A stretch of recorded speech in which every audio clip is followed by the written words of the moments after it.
Producer, distributor, exhibitor డబ్బులను ఎలా సంపాదిస్తారు, గ్రాస్, నెట్, షేర్ అంటే ఏంటి, ఈ విషయాల గురించి తెలుసుకోవాలి అంటే ఈ వీడియోని ఎక్కడ స్కిప్ చేయకుండా పూర్తిగా చూడండి. సినిమా ఇండస్ట్రీలో ప్రొడ్యూసర్, డిస్ట్రిబ్యూటర్, ఎగ్జిబిటర్ అనే ముగ్గురు ముఖ్యమైన వ్యక్తులు ఉంటారు. ముందుగా వాళ్ళు ఎవరో తెలుసుకుందాం. ప్రొడ్యూసర్ అంటే ఎవరు? సినిమా కోసం మొత్తం డబ్బు పెట్టే వ్యక్తిని ప్రొడ్యూసర్ అని అంటారు. ఒక సినిమా తీయడానికి 50 కోట్లు ఖర్చయింది అనుకుందాం. ఆ 50 కోట్లను ప్రొడ్యూసరే పెట్టుబడి పెడతాడు. డిస్ట్రిబ్యూటర్ అంటే ఎవరు? సినిమా రైట్స్ ని కొనే వ్యక్తిని డిస్ట్రిబ్యూటర్ అని అంటారు. ఎగ్జిబిటర్ అంటే ఎవరు? సినిమా చూపించే థియేటర్ యజమానిని ఎగ్జిబిటర్ అని అంటారు. చాలా మంది ప్రొడ్యూసర్స్ డైరెక్ట్ గా మూవీని థియేటర్స్ లో రిలీజ్ చేస్తారని అనుకుంటారు, కానీ అది నిజం కాదు. ఒక మూవీ పూర్తయిన తర్వాత ప్రొడ్యూసర్ తనకైన బడ్జెట్ ని ప్లస్ ప్రమోషనల్ ఖర్చును కలిపి డిస్ట్రిబ్యూటర్స్ కి ఆ మూవీని అమ్మడం లేదా రెంట్ కి ఇవ్వడం జరుగుతుంది. అయితే డిస్ట్రిబ్యూటర్స్ ప్రొడ్యూసర్స్ నుంచి కొన్న మూవీని థియేటర్స్ కి అమ్ముతారు. థియేటర్స్ రెండు రకాలుగా ఉంటాయి, వాటి గురించి తర్వాత చెప్తాను. ఒక ప్రొడ్యూసర్ డిస్ట్రిబ్యూటర్ కి రకరకాలుగా మూవీని అమ్మచ్చు. ఫిల్మ్ ఇండస్ట్రీలో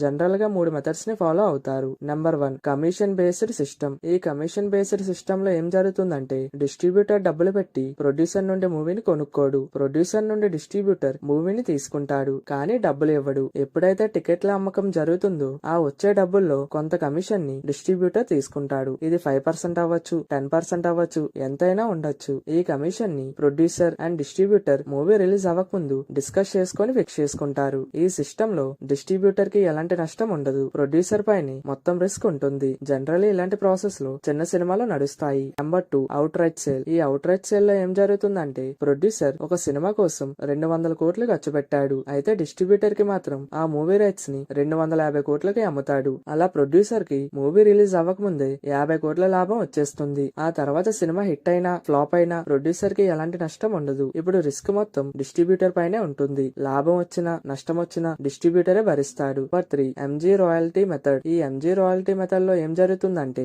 ఈ ఎంజీ అంటే మినిమం గ్యారంటీ. ఫర్ ఎగ్జాంపుల్, ఒక డిస్ట్రిబ్యూటర్ 10 లక్షలకి రైట్స్ కొనుక్కుంటే అది మినిమం గ్యారంటీ రేట్ అండ్ ఆ 10 లక్షలు కలెక్ట్ అయ్యే వరకు మొత్తం డిస్ట్రిబ్యూటర్ కే వెళ్తుంది. ఆ 10 లక్షల తర్వాత కలెక్ట్ అయ్యే డబ్బులను ప్రొడ్యూసర్ తో డిస్ట్రిబ్యూటర్ షేర్ చేసుకోవాలి. 50% ప్రొడ్యూసర్, 50% డిస్ట్రిబ్యూటర్ తీసుకుంటారు. ఇంకా క్లారిటీగా చెప్పాలి అంటే 10 లక్షలకి డిస్ట్రిబ్యూటర్ రైట్స్ ని కొనుక్కుంటే 10 లక్షలు మినిమం గ్యారంటీ. దీనిపైన 20% చార్జెస్ ని యాడ్ చేసి డిస్ట్రిబ్యూటర్ తీసుకుంటాడు. ఫర్ ఎగ్జాంపుల్, మొత్తం 20 లక్షలు కలెక్ట్ అవుతే అందులో 12 లక్షలు డిస్ట్రిబ్యూటర్ తీసుకుంటాడు. మిగతా 8 లక్షల్లో 4 లక్షలు ప్రొడ్యూసర్ కి, 4 లక్షలు డిస్ట్రిబ్యూటర్ కి వెళ్తుంది. ఈ 3 మెథడ్స్ కాకుండా ఎవరికి నచ్చినట్లు వాళ్ళు అగ్రిమెంట్ చేసుకోవచ్చు. ఇప్పుడు ఎగ్జిబిటర్స్ డబ్బులను ఎలా సంపాదిస్తారో తెలుసుకుందాం. ఎగ్జిబిటర్స్ తో ప్రొడ్యూసర్స్ కి ఎలాంటి కనెక్షన్ ఉండదు. ఎగ్జిబిటర్స్ అంటే థియేటర్ ఓనర్స్ అని చెప్పుకున్నాం. ఇందులో 2 రకాలు ఉంటాయి. ముందుగా సింగిల్ స్క్రీన్ థియేటర్స్ గురించి తెలుసుకుందాం. మోస్ట్లీ సింగిల్ స్క్రీన్ రెంట్స్ అన్ని వీక్లీయే ఉంటాయి. ఆ థియేటర్ ఓనర్ డిస్ట్రిబ్యూటర్ దగ్గర వీక్లీ ఇంత అని ఒక రెంట్ పెట్టి డీల్ ఫిక్స్ చేసుకుంటాడు. సో ఆ వీక్లీ కలెక్షన్స్ లో నుంచి తన థియేటర్ రెంట్ అమౌంట్ ని తీసుకొని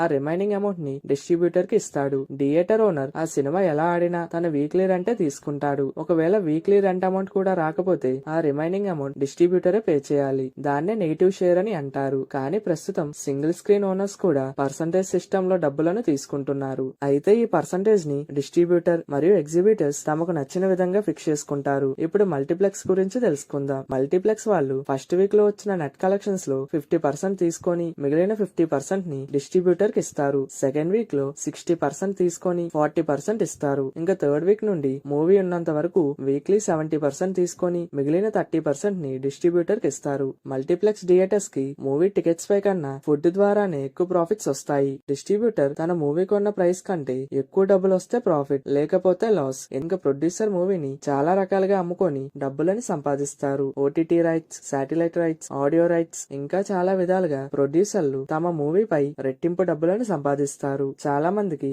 గ్రాస్, నెట్, షేర్ అంటే ఏంటో తెలీదు. ఇప్పుడు వాటి గురించి పూర్తిగా తెలుసుకుందాం. గ్రాస్ అంటే ఒక సినిమా థియేటర్ లో టికెట్స్ అమ్మకాల ద్వారా వచ్చిన మొత్తం డబ్బు అని అర్థం. ఫర్ ఎగ్జాంపుల్, ఒక థియేటర్ లో 100 టికెట్లు అమ్ముడయ్యాయి. ఒక్కో టికెట్ ప్రైస్ 100 రూపాయలు అనుకోండి. ఇప్పుడు gross equals to 100 tickets into 100 rupees equals to 10,000. అయితే ఆ మూవీకి ఆ థియేటర్ లో గ్రాస్ ఎంత అంటే 10,000 రూపాయలు. ఇప్పుడు నెట్ కలెక్షన్స్ గురించి తెలుసుకుందాం. ప్రతి మూవీ టికెట్ పై కూడా స్టేట్ గవర్నమెంట్ కి అలాగే సెంట్రల్ గవర్నమెంట్ కి కలిపి 12% ట్యాక్స్ ని జీఎస్టీ రూపంలో తీసుకుంటాయి. నెట్ కలెక్షన్స్ అంటే వచ్చిన గ్రాస్ కలెక్షన్ లో నుంచి జీఎస్టీని తీసేస్తే వచ్చే కలెక్షన్ ని నెట్ అని అంటారు. అయితే ఈ జీఎస్టీ అమౌంట్ మీరు కొన్న టికెట్ అమౌంట్ లో కలిపి ఉంటుంది. ఇప్పుడు షేర్ గురించి తెలుసుకుందాం. ఉన్న నెట్ కలెక్షన్స్ నుంచి థియేటర్ రెంట్స్ ని తీసేస్తే మిగిలిన మిగిలిన అమౌంట్ ని షేర్ అని అంటారు. ఈ షేరే డిస్ట్రిబ్యూటర్ కి లేదా ప్రొడ్యూసర్ దగ్గరికి వెళ్తాయి.